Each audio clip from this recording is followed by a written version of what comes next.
Hi, welcome to another episode of Life Changers, and this is Mike. And this is Krista. So welcome back to episode 2. I don't even know what season it is. When I start posting these on, then I'll know the season.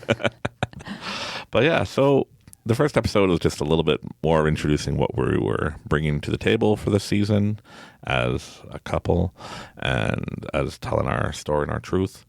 So let's get to it. So the way we saw the world, back when we were younger and in the religion, and as we might talk and tell stories of our youth or young adults, but we were in it pretty much born into the Church of Jesus Christ Latter-day Saints. Let's just say Mormons from now on. Okay. It's easier and quicker. Yeah. Okay, the Mormons.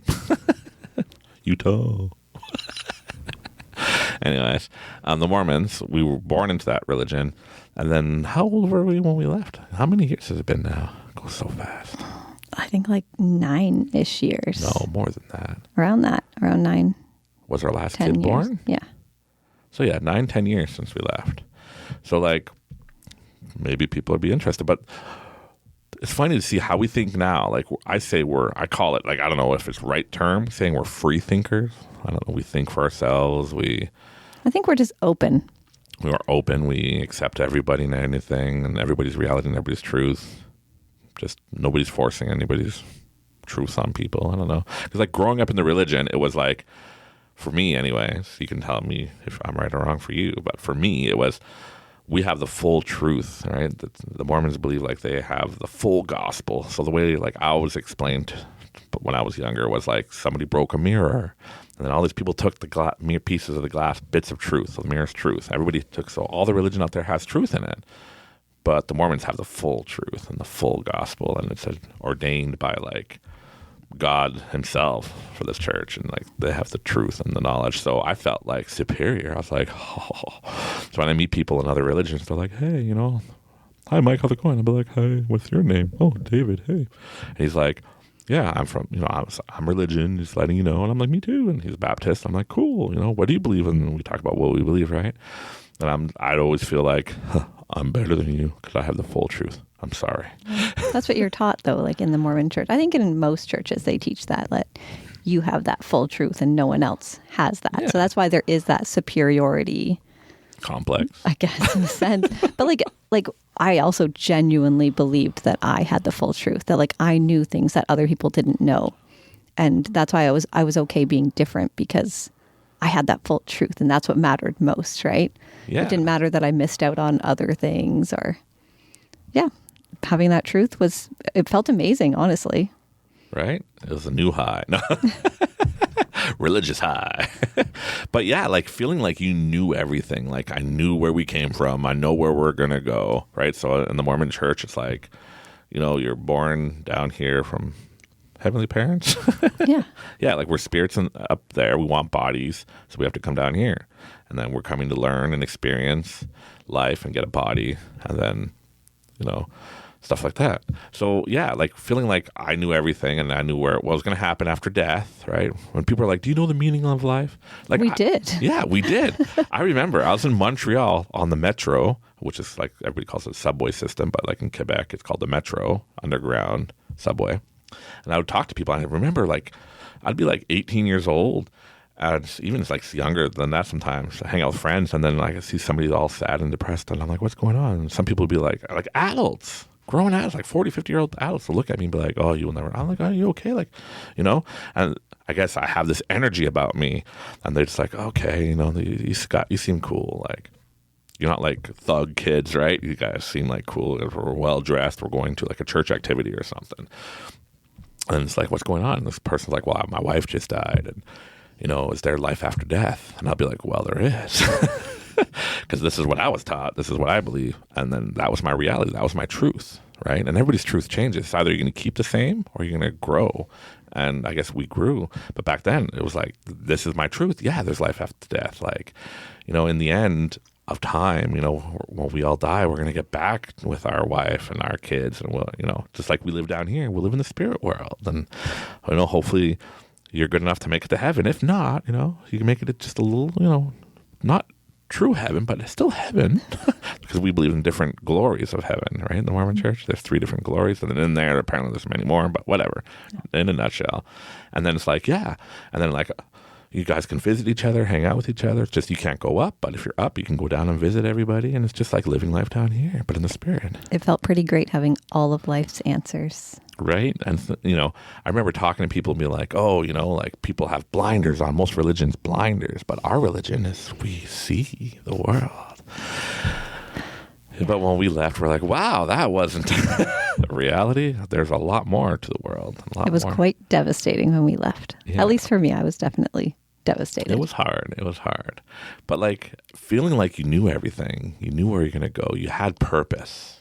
I think it's a good way to live, honestly. Like it felt like it was a good childhood, having all the answers to life. Yeah. Yeah. There's a lot of stress too because you break rules, That's commandments, and whatnot. But in a nutshell, I guess, yeah, it was good. Like feeling that good, that uplifting, right? But there was also a lot of pressure, a lot of guilt. And okay, just to clarify, I was a really good kid, okay?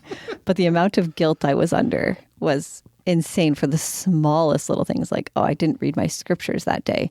The amount of guilt I felt because, well, now I'm not going to heaven, obviously. So there was a lot of good and then also a lot of negative. Yeah, I guess the negative would be you're trying your best to be perfect, so you go to heaven. And then every time you screw up, you're like, oh, I'm going to go to hell. Yeah. Right? And the Mormon religion, I say it's pretty strict, right? In a sense.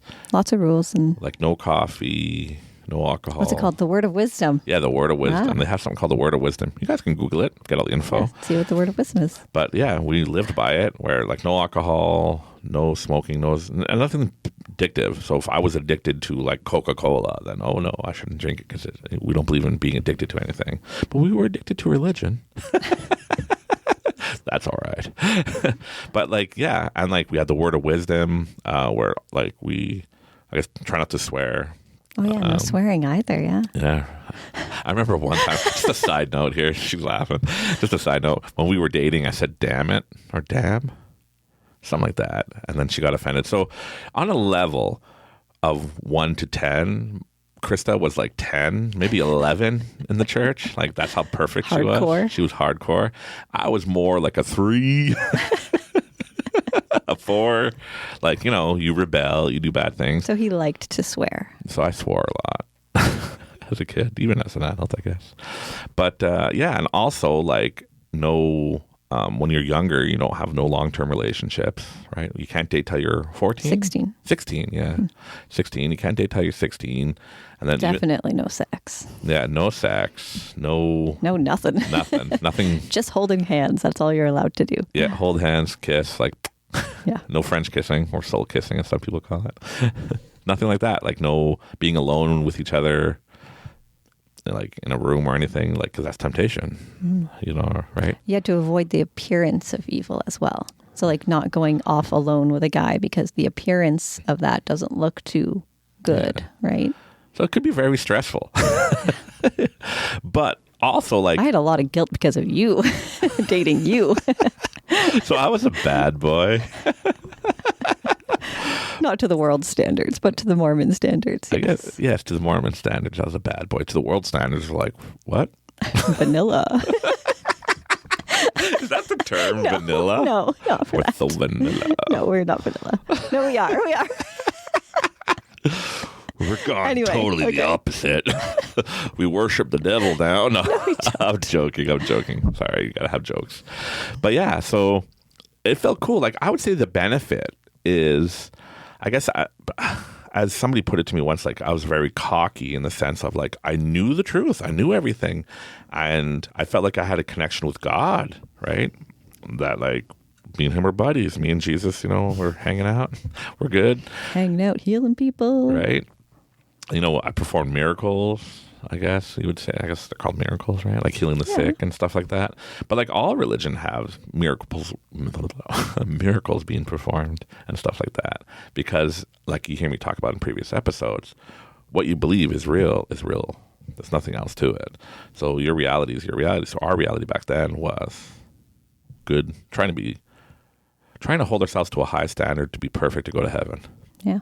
and that we knew everything and everybody And you else held was the wrong. priesthood, which is like literally God's power in your hands. So yeah, we got to mention, now that you mention that. So yeah, in the Mormon church, they have something called the priesthood. And when you're younger, it's like, I guess you start off as, wow. Melchizedek? No. No? Aaronic? Ironic? I don't remember anymore. It's been a while, guys. Sorry, everybody. You start off with the priesthood, and like it's service. When you're 12 years old, you serve. So you help hand out like the sacrament, which is like the water and the bread. And in some religions, it's wine and wafer crackers. Not in the Mormon religion. You get bread. Just water. And water. Sometimes it's homemade bread. It's really good. Oh, that was good bread. Especially on fast Sundays. When you're like so hungry, that little piece of bread means so much You to always you. look for the biggest chunk. It's not breaking the fast. I'm a good Mormon. But like, yeah, you have something called the priesthood, which is literally when you turn 18, then you could like, it's Melchizedek priesthood back when you're 18, I believe. You can Google it if I'm wrong. I'm sorry. But like, then you have the power to heal. Like, it's to serve people, not for me. I don't have the power to heal myself, right? So if somebody was sick or somebody got hurt or whatever, somebody just needed some, a pick me up or whatever, or depression or something, they can call upon the priesthood. And then two guys, 18 or older, that have the Melchizedek priesthood would come over and would give them a blessing and healing or whatever they need at that time.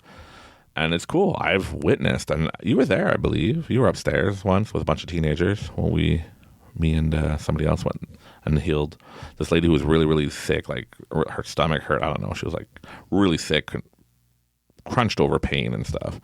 And then like, yeah, we just put our hands on her head. We gave her a blessing and a healing. And like, you could feel like the energy just like shift into like, whew.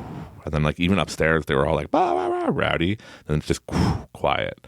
And then like, that was it. She was healed. Like, it's amazing. And yeah, then everybody was crying and it was cool. It was a good experience. And then right now you're thinking, well, then why did you leave? Well, I see a lot. This is my personal opinion. I see a lot of law of attraction because I always thought, even as a young teenager, even as a young adult, like if our church is like the church I grew up in, so perfect and so like God's chosen people, right? Then why is other religions healing people? Why does other religions have like the same power that we have if we're special, right? And it's just from my experience now is there's a law of attraction because everything comes down to healing yourself. You have the power to do that in this amazing world we live in. Some people need a priesthood, like in the Mormon church, to come give them blessings. And even some of the wording is like, we will heal you according to your faith, right? And according to your, desire and your faith in Jesus and like the Holy Ghost and in God Almighty. So it's up to you. We put it on you in a sense. And like, I see that in a lot of different religions. Like the Catholic Church in Montreal and Quebec is very prominent. There's like a big cathedral church, like huge. It's amazing. People were walking in there with crutches and wheelchairs. People were blind. People with casts couldn't, walk or couldn't see or whatever, healed themselves. And they walked right out of there. They could see for the first time. And it's all according to their faith. And even growing up, that's what we heard, right, in the Book of Mormon, right? It's like, by your faith and your faith alone, you're going to be healed. So, yeah, to me, it sounds like the law of attraction because I believe that I need, back then, to the priesthood or priesthood holders to come give me a blessing, and then God's going to heal me. So, therefore, I'm going to be healed. That's how easy it is, right? I know some people think I'm crazy, but that's just my observation and my experience. I'm not trashing anybody if they still believe whatever they believe. It's their journey. It's their truth, their reality. Because all we can do is talk about our truth and our journeys and our realities. Everybody wants to be heard. So listen to me. No, I got to ruin that moment. But yeah, like it was an amazing experience, as Krista said, like knowing everything back then and feeling. So I guess I was a cocky person where I was like, I'm better than everybody. We didn't think it wasn't like that, though, like in that sense, like being better than everyone else. It was just that we had the truth. And like when you're raised knowing the truth, you don't question that. You just assume that that's true. Yeah. Right? Like as a parent now, and like when we raise our kids, when my parents raised me, like I might have mentioned this in other episodes, but like, in a sense, like you program or brainwash or whatever you want to call it, your kids. Your kids will believe what you believe, right? You tell them, this is the religion, this is the truth. You're a kid, you're going to believe it.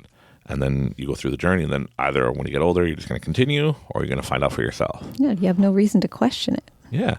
And like, I remember questioning it when I was a teenager, because I was a rebel, remember? Not as perfect as you, I'm sorry. I'm not an 11 on 10. I was a 2 or a 3. But I questioned it and stuff, and then there's this amazing family that moved into town, and I remember, because like, it's not that my house was broken or whatever, it's just, it's just like, you know, we were raised, and my parents did their best with the information they had of raising kids and stuff, and yeah, so we got into trouble a lot, we, you know, are crazy people, but I guess in a sense, like, we're just living our reality, but you know, we were good Mormons, but we weren't perfect Mormons. Like, and a lot of my older brothers and sisters left the church right before me and stuff like that. But this family moved, and I remember watching them, and like I went home with them for the first time. Sounds creepy. I was 14 years old, and a random guy took me to his house to meet his family. But like in the Mormon world, like everybody's family, right? So anyway, so we hung out. Like I thought, my buddy was hanging out with me and all that, and we hung out. And then, yeah, I went to his house with his parents. And I remember, like, seeing, like, his older sister run out, Daddy's home. I love you, Daddy. And give him a big hug and stuff. I'm like, what the hell's going on here? Like, I thought it was a show for me. Like, no, this is a show. And they came from the U.S. And I guess, like, really more prominent, I guess, Mormon world. For me, in Quebec, like, I could have snuck out, went to a bar or went to a strip joint or to be a bad person, and no one will know. It's not like I'm going to bump into other Mormons, you know. But like if you live in Utah or parts of Alberta or like bigger cities where there's a lot of Mormons, yeah, you walk down the street, somebody, you know, could see you walk into a bar or walk, you know, whatever, right? Avoid the appearance of evil, right? Can't hold a coffee cup and stuff like that. People will rat you out. Bunch of narcs. Because they want you to be good. They want you to be a good person. Gotta repent. Anyways, I'm digressing. And yeah, I was watching this, like, what are they putting on a show? Like, no one's this happy. Nobody cares. Like, because when my dad comes home, not everybody's running. It's like, oh, Dad's home. Everybody stop what we're not supposed to be doing. Stop being bad. Stop being bad. Turn off the TV. We're supposed to be in bed. My older brother stops beating me up because, oh, Dad's home. Yeah. Oh, sorry, okay. Right? And like, that's the way it was. But then seeing this perfect Mormon family, it was like, this is different. But they had a different, I guess, feeling to them. Like they're happy. I was like, oh, I want happiness. And I don't know. I know I'm probably ranting right now. But yeah, it was an interesting world we lived in because we thought we knew everything. And lo and behold, we don't. Oh, we didn't. Oh, we still don't. Still don't. Nobody knows everything. I don't care what. There's times where I'm like, I think I figured it out, Krista. She's like, oh, yeah. And I'm like, yeah. Then later on, I'm like, nope. It's just we're all living life. We're all doing our best. So we're all, yeah, I remember what I was talking about. Hey, people like it because this is real. That's good. But yeah, teaching our kids, we teach our kids, I guess, to believe, like we tell them what we believe, but we tell them to think for themselves, you know, and research and figure out what, if you want to believe what we believe. But we just believe in being good people in general. I don't care what religion you're in. Like even when I was younger, I'd be like, oh yeah, I would hang out with you, even though you're in a different religion, but I know I got the truth and I'm going to help you to convert you. There's always like, I guess that underlines we're trying to convert people. Yeah. Yeah, we'll bring it back to where we're supposed to be. So this is it. So yeah, it's always like trying to convert people. It's kind of like being, what do you call those things? Multi-level marketing. Very similar. Right? That's right? what it felt like. Oh, that's my alarm going off. Alarm's going off. We don't know if we heard it or not. But yeah, so that's where our mindset was back then, is like we knew everything. But of course you wanted to convert people because you had the truth and like the knowledge of how to go to heaven and be perfect, essentially, in the end, be a god, right? So why wouldn't you want to share that with people? So it makes sense that we did want that for other people as well, because that was how you showed your love, right? Yeah, it's true. Because like every time I figure something out, or you figure something, and like you just want to share it with everybody, it doesn't go well all the time. People are like, I don't want to hear that. Like the kefir. Yes. If you don't know what kefir is, it's these, how do you even explain what it is? It's like this symbiotic yeast and bacteria that you put into milk and it turns it into something called kefir. And it's this really healthy probiotic drink. And I thought it was the best thing in the world when I discovered it. And so I wanted to share it with my entire family. So I got all like 5 members that lived at home at the time or like nearby me. I got them each like a little set, like a bunch of like a little bottle of kefir of their own, a little strainer and a little like another little container to hold it in. I was so excited for them to share this kefir, like to share the kefir with them. And they didn't think it was so cool.